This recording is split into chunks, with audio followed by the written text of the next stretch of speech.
Hi friends, আজ আপনাদের জন্য নিয়ে চলে এলাম নতুন একটা আঁকার ভিডিও নিয়ে। এটি খুব সহজ পদ্ধতিতে আঁকা হবে। এই যে চলুন দেখা যাক কী করে আঁকা যায়। এটি হচ্ছে আঁকা রোজ, মানে গোলাপ, যেটি আঁকবো আমি। গোলাপটা কী করে আঁকা সহজ নিয়ম সেটা দেখাই আপনাদেরকে। চলুন এবার। এই যে আমরা লাভ কাটিং দিই, তো এটা আগে দিবেন আপনারা, খুব সহজেই আঁকা হয়ে যাবে দিলাম। এরপরে কী করতে হবে, এইখানে যে বাঁকটা ঘুরেছে এটাকে একটু বাঁকিয়ে নিচে নামিয়ে নিতে হবে। হয়ে গেল। এরপরে এদিক থেকে এরকম করে নিয়ে জুড়ে দিলাম। হয়ে গেল। গোলাপের যে ভাঁজটা এবার বোঝা যাবে এটায়। এবারে এই যে ডালাটা ফুলের সেটা এবার করে দেবো।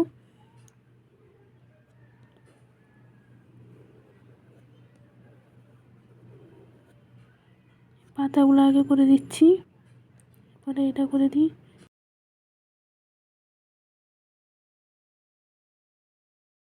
হয়ে গেল। যে কাঁটা কাঁটা ভাব থাকে এটা একটু দিয়ে দিতে হবে।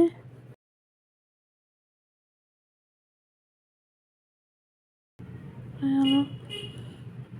এবার দুটো পাতা দুপাশে দিয়ে দেবো।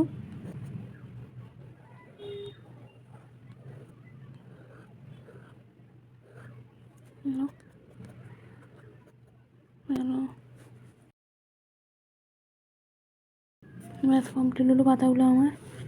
এবার উপরে যাব। উপরে এই যে এখানে একটা ফার্স্টে বাইরে একটা এরকম করে বাঁকিয়ে দিতে হবে।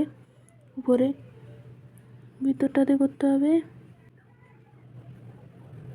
গোল করে করে দিলাম। ব্যাস গোলাপ তৈরি। কি বলুন, কত সহজে। আপনার যদি এই ভিডিওটি ভালো লেগে থাকে অবশ্যই লাইক, কমেন্ট এবং সাবস্ক্রাইব অবশ্যই করবেন। আজ এই পর্যন্ত ভিডিওটি। বাই।